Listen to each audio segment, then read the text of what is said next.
Bonjour et bienvenue, je suis Blaise Fiedler, photographe, et aujourd'hui je vais vous apprendre la technique de la photographie sur fond blanc.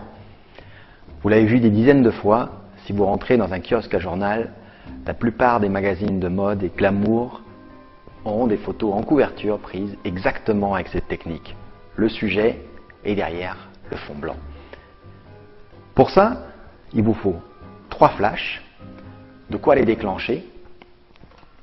C'est à peu près tout au niveau du matériel obligatoire.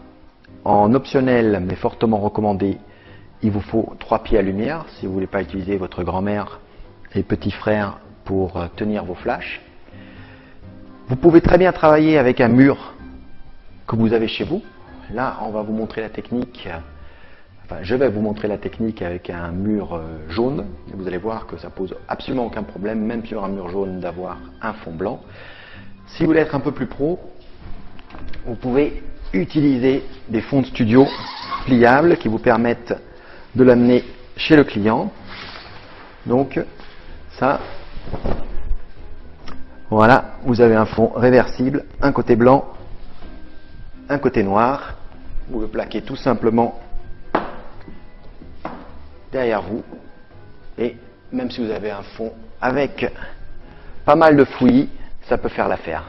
Aujourd'hui, on va travailler sans ça. La première chose, les réglages sur l'appareil photo. La vitesse, c'est facile. On va monter quasiment à la vitesse de synchronisation. Aujourd'hui, j'ai une vitesse de synchronisation à 1/200e de seconde avec cet appareil photo. Donc je vais me mettre un petit peu en dessous, 1/160e de seconde. Si vous ne connaissez pas encore votre vitesse de synchronisation, j'ai un petit tableau qui répertorie ces vitesses pour la plupart des appareils photo sur mon site. Deuxième chose, ISO. On va essayer de travailler à l'ISO le plus bas possible. Donc sur mon appareil photo, je vais me mettre à 100 ISO. Et la troisième chose, c'est le diaphragme. Là, en tant que photographe en studio, je choisis mon diaphragme et je vais choisir de photographier mon sujet à f8. Donc, ça y est, je ne vais plus vous parler maintenant des paramètres de l'appareil photo puisque c'est ce qu'on va garder pendant tout le shoot.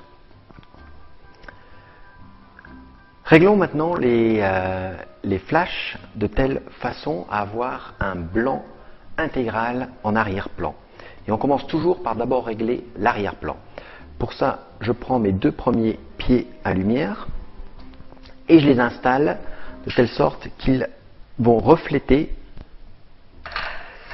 la lumière sur l'arrière-plan. C'est parti. Alors, j'installe mes 2 flashs en mode manuel à 1/4 de leur puissance.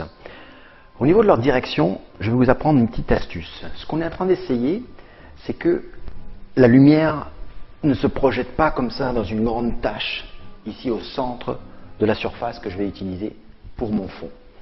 Donc pour ça, au lieu de viser mes flashs ici en plein milieu, je vais croiser la lumière de mes flashs.